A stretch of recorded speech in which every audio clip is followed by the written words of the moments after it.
Uma análise e uma reflexão sobre essa prisão domiciliar de Jair Bolsonaro, os motivos que embasaram essa decisão do ministro Moraes, levando em conta aquelas cautelares que tinham sido impostas dias antes e a determinação que trata da responsabilização feita por postagens de redes sociais de terceiros, né?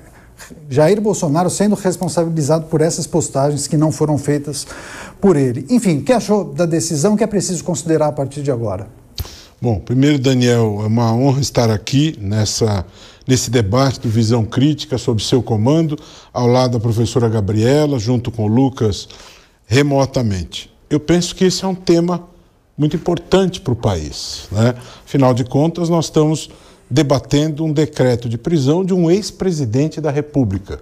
É o quarto presidente da República em relação ao qual se decide ser preso. Não é o primeiro caso. Outros já tiveram prisão decretada. E como você mesmo disse, decidiu-se pela sua prisão domiciliar.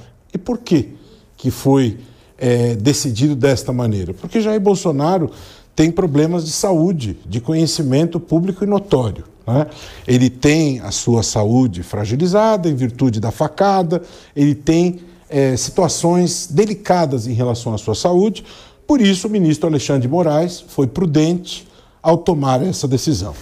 E por que decidiu desta maneira? Porque é sabido que no direito, levar alguém à prisão antes da condenação, que é o que está acontecendo aí, não pode ser algo generalizado, algo banalizado.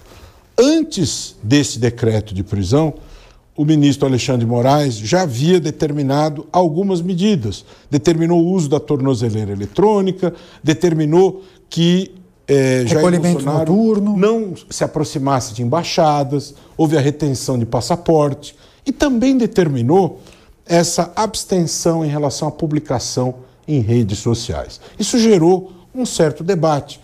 Como que ele não publicar é uma coisa. Agora, como ele controlará outras publicações? De fato, é algo de efetividade complicada. Como é que você vai tornar isso efetivo? Mas aí eu tenho uma consideração a fazer. Jair Bolsonaro presidiu o Brasil, né? O verdadeiro líder, ele exerce a sua liderança.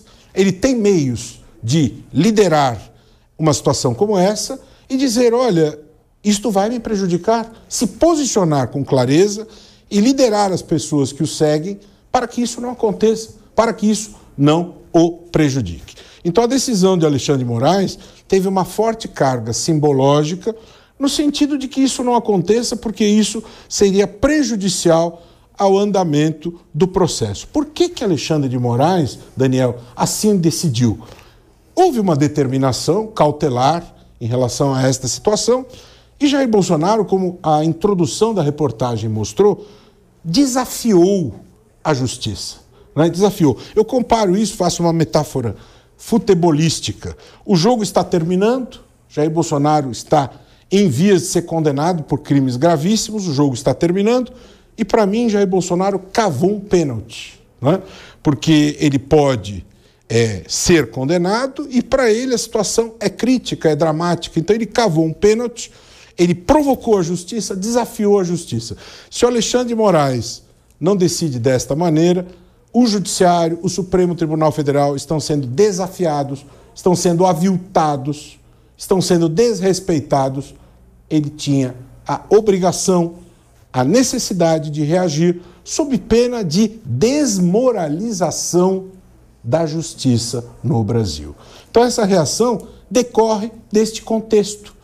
Se não reagisse, se não determinasse esta prisão, ficaria uma imagem de um poder judiciário desmoralizado. E última questão que acho importante colocar, essa não é uma decisão definitiva, ela pode ser revista a qualquer tempo.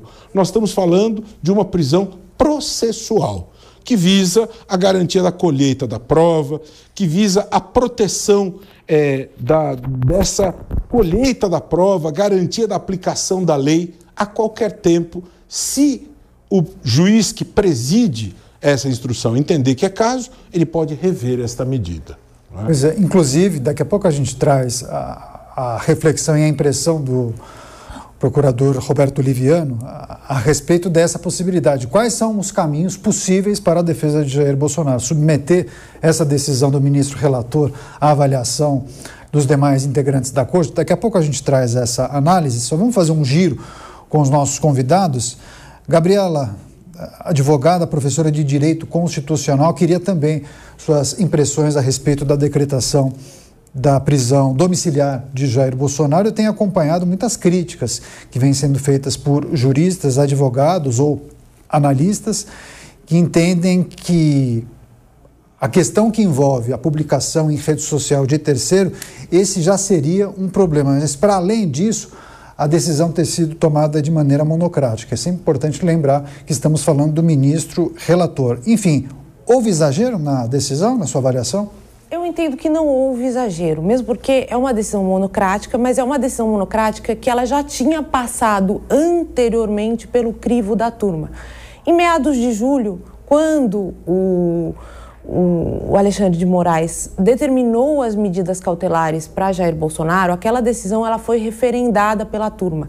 E o que ele decidiu ali em julho? Ele decidiu que ele aplicaria essas medidas e que, se o réu descumprisse essas medidas, eventualmente ele ia levar o réu para uma prisão preventiva, que acabou não acontecendo. Ele conseguiu a anuência antes do... Exato. Né? Então não se há aí uma inovação com relação a esse fato, a meu ver.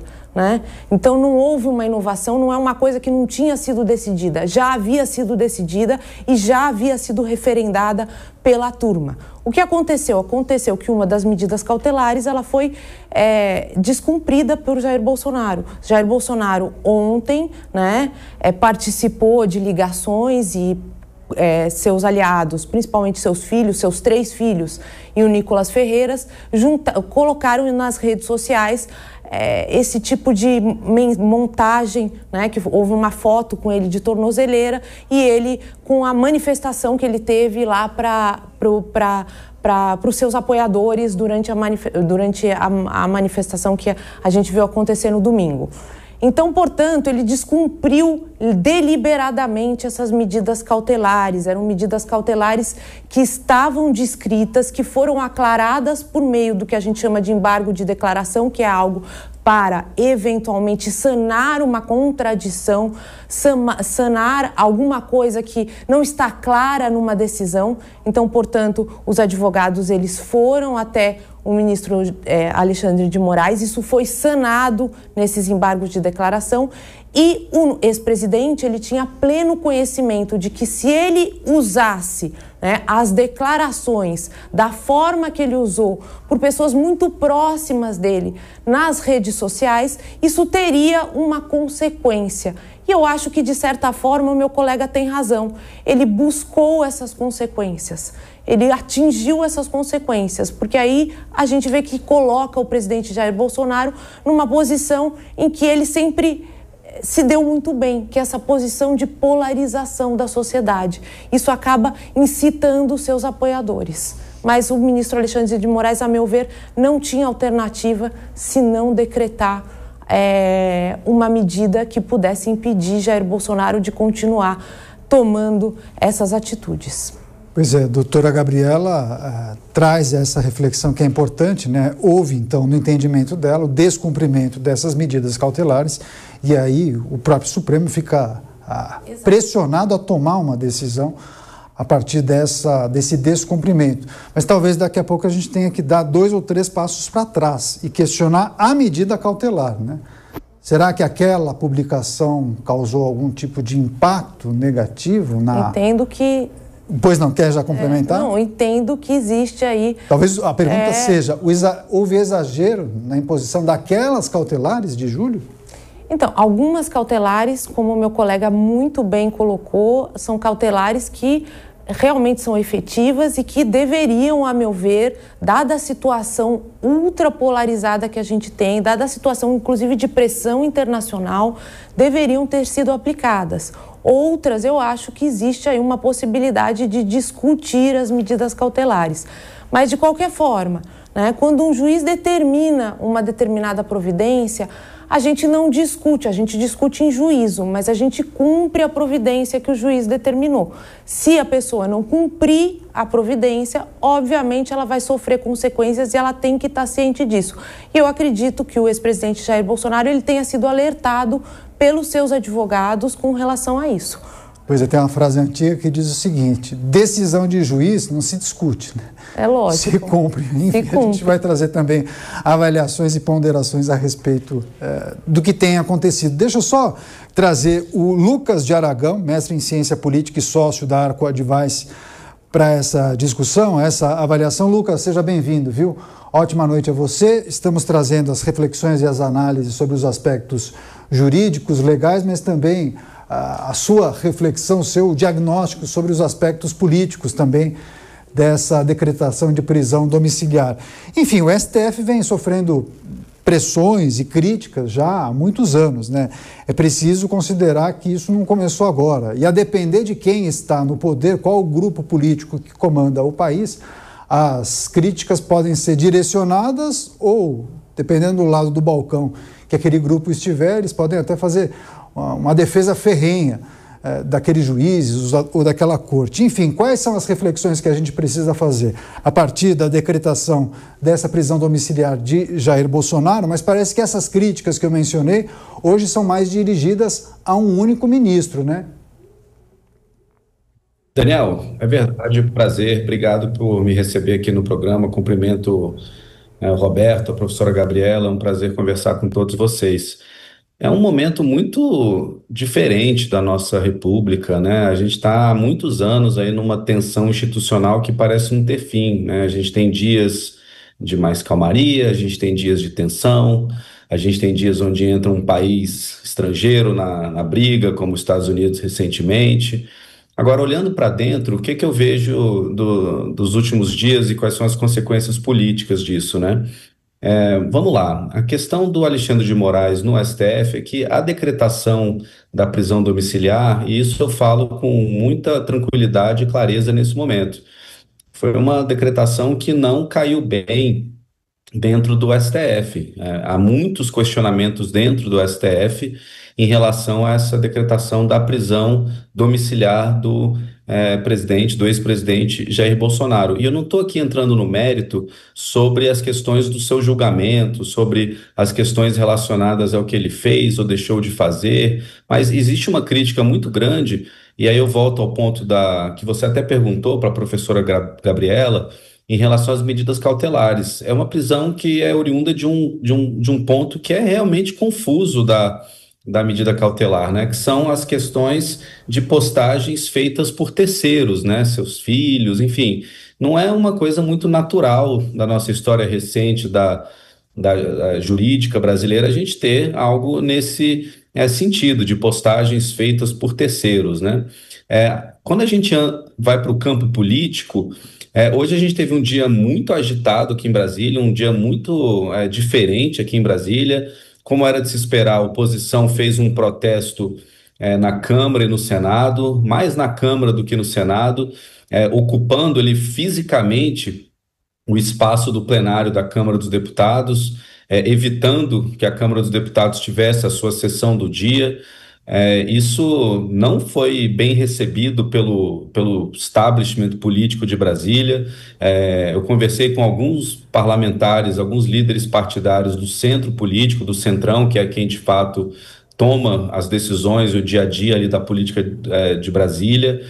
Isso não foi bem recebido em Brasília. Então eu vejo um momento onde tem muitos pontos indo em direções completamente opostas, que primeiro ponto, eu vejo um STF que ficou um pouco incomodado, sim, com a decisão do ministro Alexandre de Moraes de decretar a prisão domiciliar do ex-presidente Bolsonaro. Eu vejo um Centrão que ficou incomodado, sim, com a postura da oposição hoje em Brasília de ocupar o espaço físico ali da Câmara e do Senado Federal, que não é o jeito de se fazer obstrução, né? Existe um kit obstrução, né? Existem maneiras regimentais de se fazer obstrução em Brasília, ficar em pé dentro do plenário, dentro do púlpito ali da Câmara e do Senado, não é um deles, né? Então eu vejo que é um momento onde as pessoas os grupos políticos parecem estar reagindo de maneira muito impulsiva, né? E eu vejo que isso é muito ruim para as nossas instituições, porque o Brasil sempre foi um país onde as instituições funcionavam de uma maneira um pouco mais previsível do que em muitas partes do mundo, né? A gente viu, por exemplo, o 8 de janeiro do Brasil sendo um pouco mais previsível as consequências e como a gente respondeu institucionalmente do que até os Estados Unidos, uma democracia muito mais antiga, respondeu ao 6 de janeiro deles. Hoje a gente tem visto as instituições respondendo de jeitos muito, muito impulsivo ao que tem acontecido no Brasil nesse momento. Então, eu acho que é um momento muito diferente da nossa República.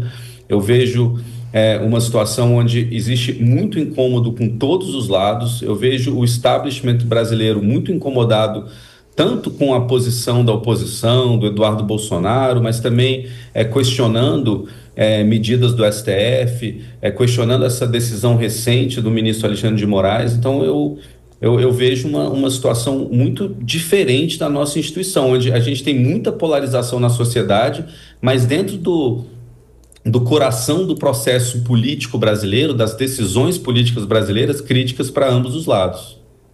Pois é, esse é um ponto importante. Daqui a pouco a gente vai tratar e fazer essa reflexão